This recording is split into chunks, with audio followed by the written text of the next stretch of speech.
안녕하세요. 6월 4일 목요일 새벽 예배를 하나님께 올려드리겠습니다. 기도하십니다. 예수님 감사합니다.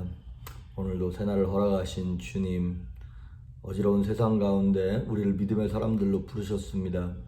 보이지 않는 것을 소망 삼고 살아가게 하시고 이 땅에서 일어나는 일들로 인하여 우리의 영혼의 평강이 침해받지 않게 하시고 흔들리지 아니하게 하시며 믿음을 가지고 하나님의 평강, 하나님의 능력을 간직하며 누리며 살아갈 수 있도록 우리 사랑하는 성도님들에게 말씀하시고 깨닫게 하여 주시옵소서. 오늘도 함께 하시길 소망하며 예수님의 이름으로 기도했습니다. 아멘. 예찬송가 370장, 새 찬송가 330장, 어둠 밤 쉬되리니 찬양합니다. 어둠 밤 쉬되리니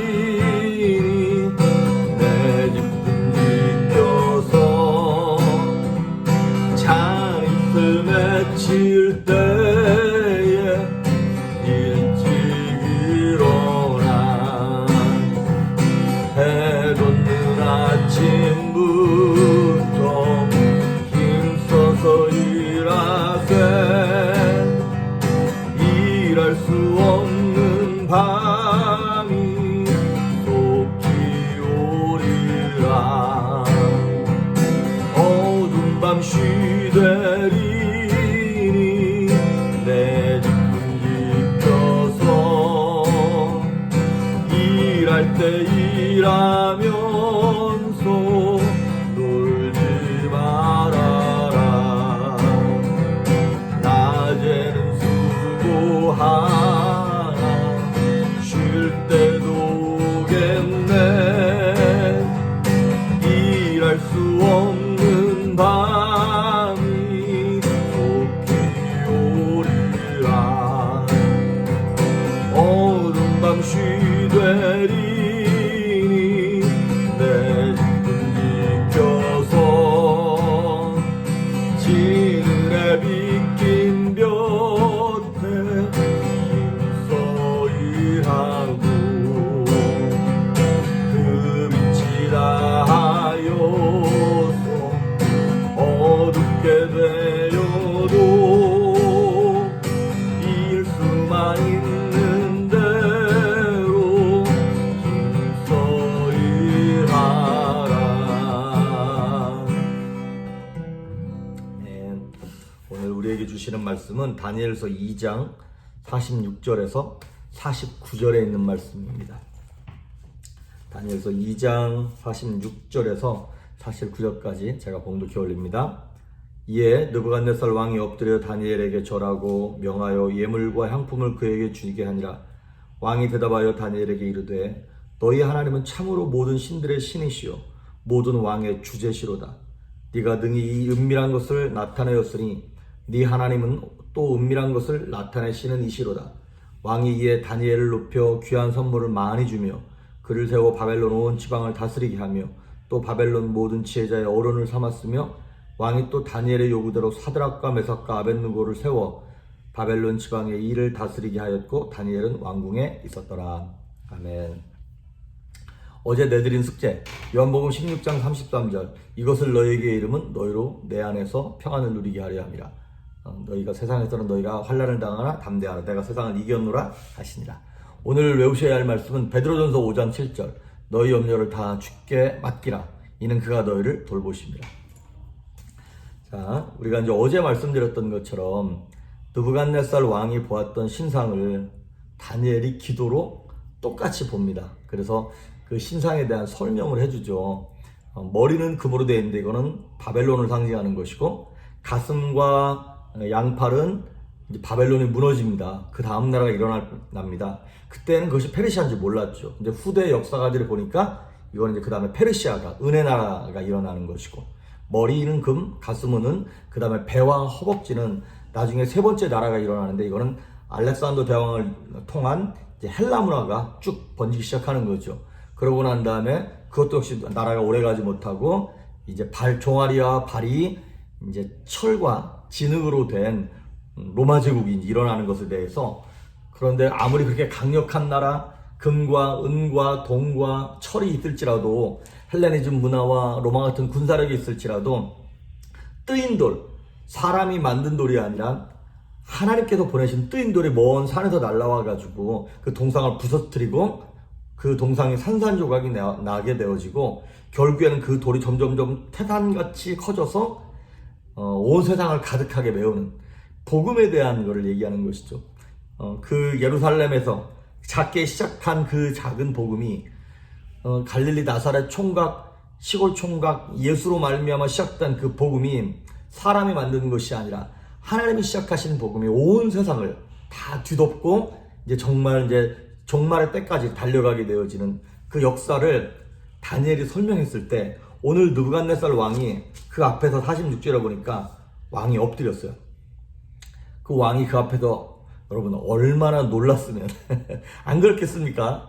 꿈을 그대로 얘기한 것도 놀랍고 그걸 해석한 얘기도 들어보니까 막 소름 칠 정도로 놀라니까 일국의 왕이 이 10대 소년에게 이제 머리를 숙이는 것이죠. 절을 하는 것입니다.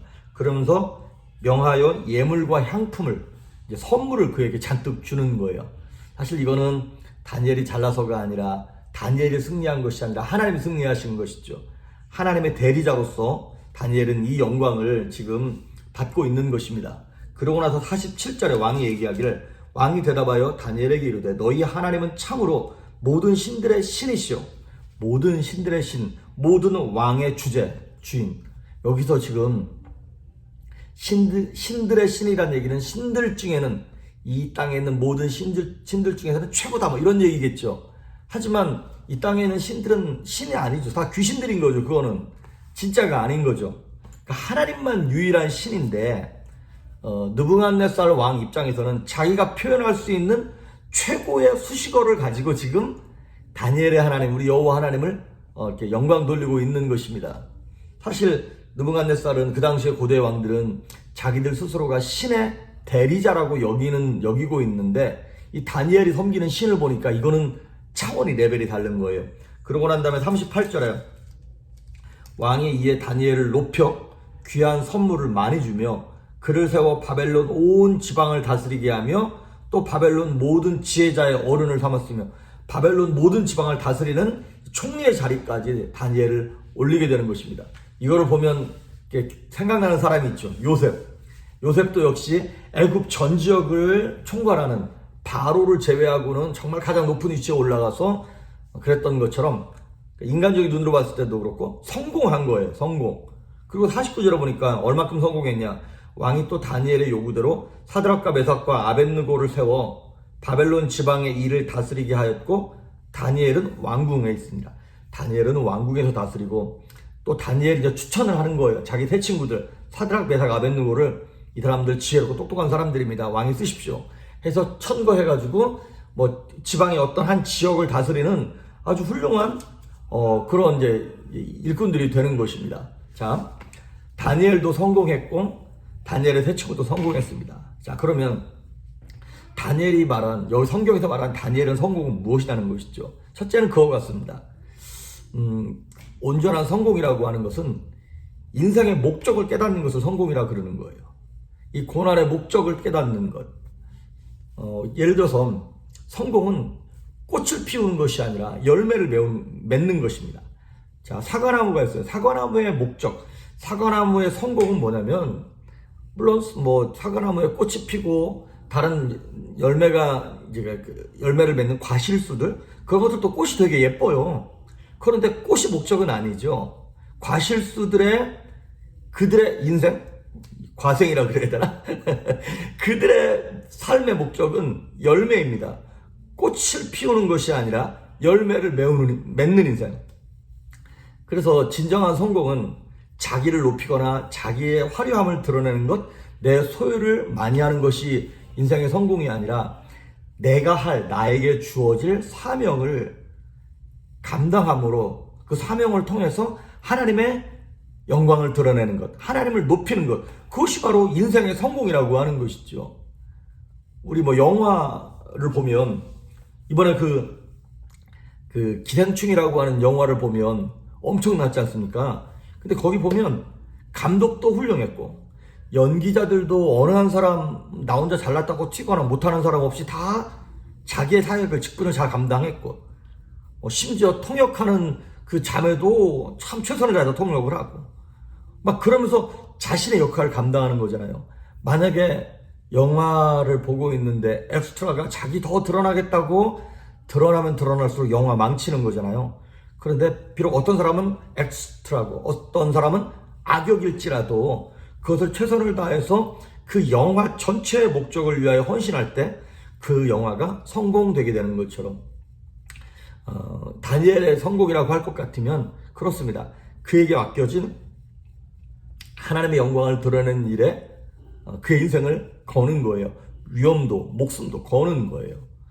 그러면 그의 성공은 어떻게 주어진 것이냐? 성공은 어떻게 주어지는 것이냐면 항상 보면 위기를 통해서 주어지더라고요. 위기는 기회다 뭐 이런 말도 많이 하지 않습니까? 위기를 통해서 하나님께서 주시는 기회가 왔을 때 그거를 최선을 다해서 자기를 생각하지 아니하고 주를 생각하며 뛰어드는 것, 그때 성공이 주어지게 되는 것입니다. 옛날에 시카고에 워렌 워스비라고 하는 목사님이 계셨어요. 아주 훌륭한 목사님이십니다. 근데 그분이 그런 말씀을 했어요. 하나님께서 주시는 가장 좋은 선물은 물질이 아니라 기회다. 기회가 하나님께서 우리한테 주시는 선물이라는 거예요. 다니엘도 대역전의 신앙의 드라마를 쓰게 된 이유가 죽을 뻔한 위치까지 갔다가 거기서 이렇게 반전의 기적이 나타난 것 아니겠습니까? 그러니까 우리가 보는 우리는 진짜 완전 심장 쫄깃하고 너무너무 재밌긴 하지만 이 일을 당하는 본인은 쉽지는 않았겠죠. 이 기회가 오기까지 참 많은 위기가 있었고 고난이 있었겠죠. 옛날에 영국의 찰스 스펄전 목사님이 그런 말을 했어요. 고난의 바다에 뛰어든 사람은 희귀한 진주를 찾는다. 고난의 바다, 어려운 삶 가운데 뛰어들어온 사람만이 남들이 쉽게 캘 수 없는 성공을, 진주를 찾는다는 거예요. 근데 저는 사실 그 글을 읽으면서 이런 생각이 들더라고요. 솔직히 희귀한 진주 안 찾아도 되니까 좀 편하게 살고 싶다는 생각이 들더라고요. 뭐 여러분도 마찬가지죠. 좀 그 대단한 성공 안 해도 괜찮으니까 좀 고생 좀 안 하고 살면 좋겠다. 근데 문제는 뭐냐면 그 희귀한 진주가 어쩌다 한번 발견할 수 있는 것이 아니라 유일한 진주라는 데 문제가 있습니다. 그 희귀한 진주가 구원의 진주라는 데 문제가 있습니다. 그러니까 인생은요, 우리의 신앙은 고난이 없으면 완성될 수가 없습니다. 고난이 없으면 꽃은 맺을 수 있을런지 모르겠지만 열매를 맺을 수는 없다는 것이죠. 왜냐하면 우리 인간의 죄성과 교만함 때문에 그 구원의 문턱을 넘지를 못하는 거예요. 그래서 누구나 이 고난의 바다에 뛰어들어서 살게 되어 있습니다. 누구나 예외가 없습니다. 그러면 이왕 고난의 바다에 뛰어든 거 하나님께서 우리에게 주신 그 진주를 찾아야 된다 이 말이죠. 그래서 여러분 고난은 다 이유가 있습니다. 그런데 많은 사람들이 그 고난의 이유만 찾고 끝나요. 아닙니다. 고난의 이유에서 끝나는 것이 아니라 고난의 목적, 이 고난을 통해서 내가 어떤 사람이 되어야 하고 하나님이 원하시는 것이 무엇인가를 깨닫는 자리, 거기까지 가야 인생을 성공했다고 얘기할 수 있는 거예요. 사람이 보는 거 말고 하나님께서 보실 때 야, 네 인생 이 목사야, 네 인생 성공했어, 이렇게 얘기할 수 있느냐는 것이죠. 요즘에 이제 교회들마다 이 코로나 바이러스 이후에 대하여 걱정들을 진짜 많이 합니다. 왜냐하면 그 코로나 바이러스 이전의 상태를 회복하지 못할까봐 목사님들도 걱정 많이 하고, 사실 저도 되게 두렵습니다. 겁이 납니다. 오늘도 이쪽 교회 협의회 목사님들끼리만 이제 카톡을 막 하면서 우리 교회는 이때부터 이제 예배를, 다음 주부터 예배를 시작합니다. 다른 분들은 어떻습니까? 7월부터 하는 데도 있고 언제부터 하는 데도 있고. 근데 이제 각 목사님마다 그걸 써야 되는데 저는 이렇게 썼어요. 저희 교회는 건물이 없어서 학교를 빌려서 예배 드리는데 8월이 돼도 할 수 있을런지 어떨런지는 모르겠습니다. 그때까지는 계속 영상으로 예배를 드려야 됩니다. 이렇게 썼어요. 그렇게 쓰면서 마음이 좀 뭐라 그럴까요? 무겁다 그래야 되나요? 이거 어떻게 되는 거지? 다른 교회는 이제 다음 주부터 시작한다는데 비록 이렇게 떨어져 앉긴 하지만 그런 걱정들도 사실 저도 굉장히 많이 있습니다. 그런데 저는 그렇게 생각해요. 이유는 이 코로나가 이렇게 왜 이렇게 됐는지 이유는 많이 있잖아요. 중국 사람들이 좀 더 일찍 얘기해줬으면 미리 준비했을 텐데, 아니면 트럼프 대통령이 좀 미리미리 이거를 잘 준비했으면 됐을 텐데, 이런 것들. 근데 이유를 알면 뭐 할 거예요?